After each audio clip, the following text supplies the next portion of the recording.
uJesu uthi owamukela umprofeti egameni lomprofeti. Amen. Uyomukela umvuzo womprofeti. Owamukela olungileyo egameni lolungileyo. Praise the Lord. Amen. Esiye indaba yemessage ngiye endabeni yesu elishunyelwa. Amazwi ashunyelwayo khona itshumayelo njobanazi. Bese bakhona amazwi ayisent word ayizwi elithunyiweyo. Yeah. Izwi elithunyiweyo lilethwa ebandleni njengendlela efanayo nentshumayelo. Ungalungiswanga i-mindset lingakalethwa kuwe izwi elithunyiweyo uzogejwa ngokulethelwa uNkulunkulu. Ugejwe isibusiso sakho. Amen. Ugejwe yilokho uNkulunkulu afuna ukukusiza ngakho. Ngoba i-mindset ne-attitude onke amakholwa anayo ngentshumayelo eyokuthi namhlanje kushunyeliwe sekudlulile sesiyozwa okunye kusasa. Uyangizwa nendlela ukuthi yabona bazothi umunye khasinde lamakholwa ane-attitude ethile ngawe ngentshumayelo wathi avuna njengeyimfene uthi imfene uma ingena ensimini ikhisikhwebu ngakulayini yokuqala uthi ikhisikhwebu sombili sifake ekhwapheni ibisigijima uthathe sesibili ngenxa yokhala uthi uma isithathe lesesibili ivule ikhwapha ukuwena sokuqala kungene sesibili yothi yophuma ngale kalayini ibifuna lesikhwebu esisodwa. So-ke kuyakusiza njalo ngashumayela. Uma ikholwa lingakhiwanga ngokomqondo ungakashunyayelwa ukuthi umehluko phakathi kwentshumayelo nezwi elithunyiwe. Konke kulethwa ngendlela efanayo. Uma kulethwa kulethwa in the same manner. Kodwa there is a difference between a sermon and a seed word.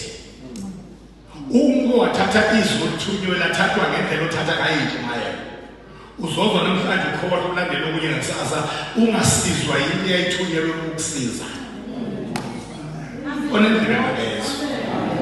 Bayizwa abantu abakhona endlini. There is a difference between a sermon and a sent word. There is a difference between umfundisi oshumayelayo nobaba. Khona izinto engizokhuluma namhlanje ngoba ngiyazi kuyashoda efeminishini ukukhulunywa ngazo. Ngikhuluma njengoba kusukanele ukukhuluma umuntu ngobaba oyinto engenayo efeminishini engenandaba nayo. Amen. Ngizoyenza la ngithini la ngayiphindi nakwenye ifeminishini futhi. Bantu abantu abakhona la. Amen. Mayezwa abantu abakhona. Amen. Leli kanda kule region lizophakama kuphondo lwalo ngalendlela yokuthi kwenamoya nasemalini. Amen. Kodwa izinto eziningi apha region lokugcina beyifuna. Amen. Shout hallelujah. And whatever I decree and declare as the man of God, it comes to pass. It surely comes to pass. Mark my words, you will witness this. Shout hallelujah.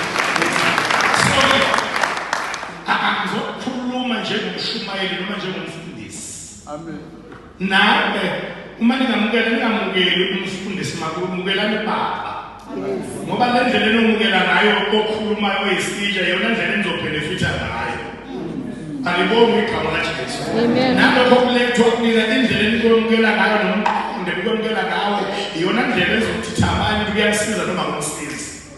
Uma uthatha intshumayelo ngoba beyasikholwa beshunyayelwe it won't benefit you. Kodwa uthatha izwi elithunyiweyo it will help. Amen. Ongazazi into umuntu angashumayeli ngisendalela babesho njalo abantu abangamazulu. Bakho ukuthi intshumayelo iqala ngokusuvula ivesi abantu abangamazulu.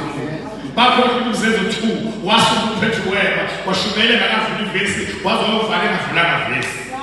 Kuphenduka 3000 abantu ngosuku lwePentecost ivesi ingavulwa. Kodwa ivesi ikhothile. Alibonga igama laJesu.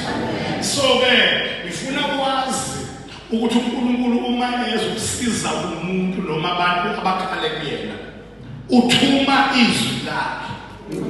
Akathumi intshumayelo. Lithi iBhayibheli basebekhala kuye bese hluphekeni kwabo. Bese lithi wathuma izwi lakhe wabakhipha ngalo emathuneni abo. Lithi basebesondela emasangweni okufa. Babazimla ngenxa yeziphambene. Bakuna benyanya ngishudla. Basebekhala kuye bese hluphekeni kwabo. And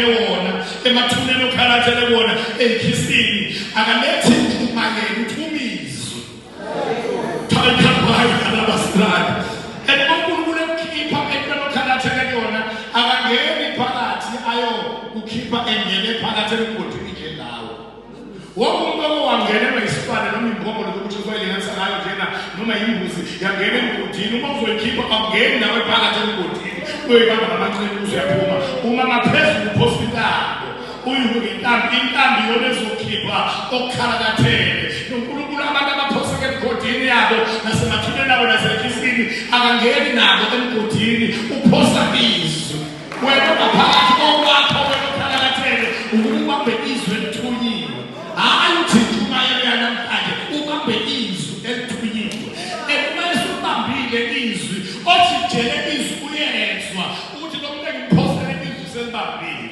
ngoba wena uthumele into uyayizwa into yakho mase ibambile lo mthumelele yona angeke bakubamba besiyadonsa uma kukhona abantu abadoba lapha emasini inhlanzi uphosa udobo awuvele ubuyisele emva udobo wena odobayo mahhala uqale uzwe uqala khona sebambile ngoba awuyidonsi into uyithumele ungakayizwa ukuthi khona sekuyibambile wathuma izwi lakhe wabakhipha ngale lothumela shout hallelujah shout hallelujah shout hallelujah namhlanje sizoxoxa ayikube ngibingelela bonke leadership